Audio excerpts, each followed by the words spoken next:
ناظرین، بریک سے پہلے ہم بات کرتے ہیں ڈاکٹر بلال جمیل کے ساتھ گردوں کی صحت کے بارے میں. آئیے بات چیت کا سلسلہ آگے بڑھائیں.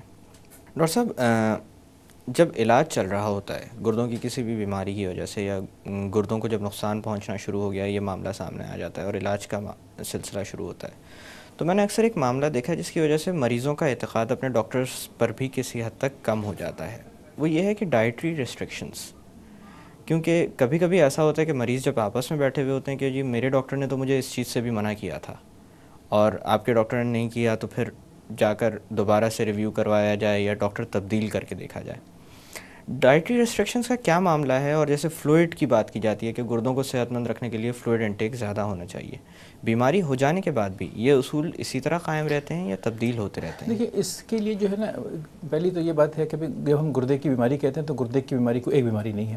جیسے ہم نے کہا کہ پیشاب میں انفیکشن بھی گردے کی بیماری ہے، اور کیا کہتے ہیں گردے میں پتھری بھی، گردے یا مثانے پتھری بھی گردے کی بیماری ہے، کڈنی فیلر بھی گردے کی بیماری ہے. خدا نخواستہ کسی کو گردے میں کینسر وینسر ہو جائے یا مثانے میں کینسر، وہ بھی گردے کی بیماری ہے. مگر ان ساری بیماریوں کے لیے پرہیز الگ ہوگا، کوئی ایک تو نہیں ہوگا نا، نمبر ایک.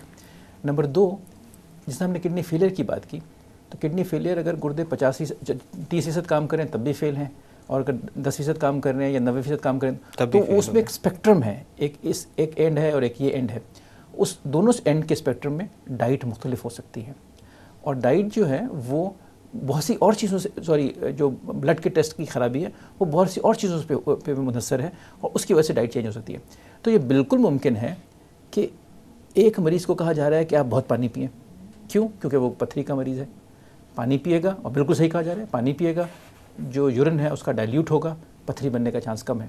مگر اگر وہی مشورہ کوئی رینل فیلئر کے مریض کو اگر دیا جائے، سنا کے بغیر کسی ڈاکٹر کے مشورے سے ایسے آدمی کو دے دے کہ جس کے گردے بہت زیادہ خراب ہوں، اور کہے کہ جی مجھے تو کہا تھا، یا ہم نے تو سنا ہے کہ گردے کی بیماری میں یہ پانی گردے کی زیادہ پتھری نہیں کہا، گردے کی بیماری پانی زیادہ پینا چاہیے. گردے کی پتھری کا بھی وہ مریض جس کے گردے ٹھیک ہیں، اگر خدا نخواستہ گردے کی پتھری کی وجہ سے گردے کے فنکشن خراب ہے تو اس کے لیے نہیں. تو اس کو کہہ دیا تو وہ اس کے لیے ایمرجنسی کا باعث بن جائے گی. پانی بہت زیادہ پیے گا، جسم سے خراج نہیں ہوگا، سانس پھولنے لگے گا، ایمرجنسی ہو جائے گی اس کو. تو وہ ہوتا ہے. اسی طرح جو خون کے ٹیسٹ ہیں گردے کے، جن کو لوگوں کے گردے فیل ہو جاتے ہیں، اگر ہم ان کی بات کریں تو اس میں خون میں پوٹاشیم کتنا ہے، خون میں کیلشیم کتنا ہے، خون میں فاسفورس کتنا ہے، اس کے حساب سے مختلف مریضوں میں بھی، اور ایک مریض میں بھی کبھی کچھ. یعنی ایسا ہو سکتا ہے کہ ایک مریض میرے پاس آئے، میں کہوں گا آپ نے یہ نہیں کھانا، اور وہ مریض مہینے کے بعد میرے پاس آئے، میں اسے کہوں گا آپ نے یہی کھانا ہے. تو اس کو بظاہر تو میری بات میں تضاد لگے گا کہ ڈاکٹر صاحب نے پچھلے مہینے مجھے یہ کہا اور آج وہی چیز منع کر رہے ہیں، یا آج پچھلی دفعہ منع کیا تھا آج اجازت دے رہے ہیں. تو وہ ڈپینڈ کرتا ہے اس کے ٹیسٹ پہ. تو میرے خیال میں یہ بات جو لوگوں کو سمجھ لینی چاہیے کہ نمبر ایک، گردے کی بیماریاں بہت زیادہ ہیں، اس کی نوعیت اور سٹیج بہت زیادہ ہے.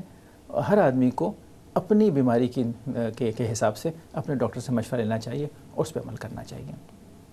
ڈاکٹر صاحب، آج کے موضوع کے حوالے سے کوئی پیغام آپ دینا چاہیں گے عوام کو؟ دیکھیے، تو جو پیغام ہے جو کہوں گا اور میں بڑے اصرار سے کہوں گا وہ یہ ہے کہ کڈنی ڈیزیز، جیسے آپ نے بھی کہا کہ جو کڈنی فیلئر ہے ڈیزیز میں ہم باقی چیزوں کو نکال دیں، وہ بغیر کسی علامت کے آ سکتا ہے.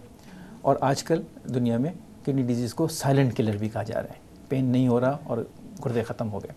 تو اس سائلنٹ کلر کے لیے آگاہی کی ضرورت ہے. ہمیں ایک فالس سینس آف سیکیورٹی میں نہیں رہنا چاہیے کہ بھئی یہ ہمیں تو نہیں ہے کیونکہ ہمیں علامات نہیں ہیں.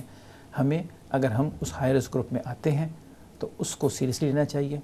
اگر ہمیں نہیں ہے ہمیں اسکرین کرنا چاہیے، اور اگر ہمیں نہیں ہے تو اللہ کا شکر ادا کریں، اور تب بھی اس کو اگنور نہ کر دیں. ہر سال اس کو اسکرین کرتے رہیں. اور اسکریننگ میں نے بتا دیا بڑی سمپل ہے. اور اگر تھوڑا سا بھی کڈنی کا کچھ مسئلہ ہے تو پھر ریگولرلی اپنے ڈاکٹر کو معالج کو دکھائیں. ڈاکٹر صاحب، ایک دفعہ پھر آپ کا بہت بہت شکریہ کہ آج آپ تشریف لائے اور بہت ساری اہم معلومات ہمیں فراہم کی.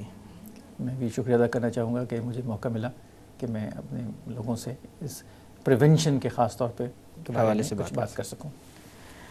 ناظرین، پروگرام کے اختتام پہ پروگرام کی سب سے زیادہ امپورٹنٹ بات میں آپ کے سامنے دہرانا چاہوں گا کہ خدا نخواستہ اگر کوئی دائمی مرض آپ کو چل رہا ہو یا ان عوامل جن کا تذکرہ کیا گیا تھا جن کی بنا پر انسان کو صف اول میں شمار کیا جاتا ہے گردے کے فیل ہو جانے کے معاملے میں، تو برائے مہربانی سالانہ طور پر اپنا چیک اپ کرواتے رہیں. بہت ممکن ہے کہ آپ جب چیک اپ کروانے جائیں تو آپ کے گردوں کو کسی طرح کا کوئی نقصان نہ پہنچا ہو، لیکن 1 سال گزر جانے کے بعد اس چیز کو دہرانا بہت ضروری ہے تاکہ اگر خدا نخواستہ نقصان ہونا شروع ہو تو صحیح وقت پر علاج شروع کیا جا سکے اور بڑھتی ہوئی بیماری کو جہاں تک ممکن ہو سکے روکا جا سکے۔ بے شمار لوگ مصروفیت کی وجہ سے یا دوسری بنا پر ڈاکٹر سے رجوع نہیں کرتے، یا خاص کر جو دائمی امراض میں مبتلا لوگ ہوتے ہیں، مثال کے طور پر بلڈ پریشر یا ڈائبٹیز کے مریض، ان کے اندر ایک عادت خصوصاً دیکھی گئی ہے کہ ایک دفعہ جا کر وہ جب ڈاکٹر کو دکھاتے ہیں اور ایک دوا پر ان کو ڈالا جاتا ہے تو وہ سال ہر سال پھر اس دوا کا استعمال کر رہے ہوتے ہیں اور دوبارہ ڈاکٹر کے پاس وزٹ کے لیے نہیں جاتے۔ بہت ضروری ہے کہ آپ وقتاً فوقتاً اپنی شوگر یا اپنی بلڈ پریشر کی ریڈنگز لیتے رہیں، ان کو نوٹ کریں، اور ایک خاص مدت کے بعد جب بھی آپ کا معالج آپ کو دوبارہ بلائے معائنے کے لیے تو ریگولرلی جا کر اپنا چیک اپ کروائیں، تاکہ ہو سکتا ہے، بہت ممکن ہے کہ بیماری کی پروگریس کے ساتھ ساتھ وہ دوا جو آپ کو پہلے دی گئی تھی اب ناکافی رہ چکی ہو۔ اس طرح سے اپنی بیماری کو کنٹرول کر کے آپ اپنے جسم کے مختلف اعضاء کو نقصان سے بچا رہے ہوں گے اور مستقبل میں معذوری یا زندگی کی مدت میں کمی کی وجوہات کو دور کر رہے ہوں گے۔ تو برائے مہربانی دائمی امراض کے ساتھ خصوصاً ان چیزوں پر ضرور توجہ دیں۔ انہی الفاظ کے ساتھ میں ڈاکٹر اکرام آپ سے اجازت چاہوں گا، اپنا خیال رکھیے گا، اللہ حافظ۔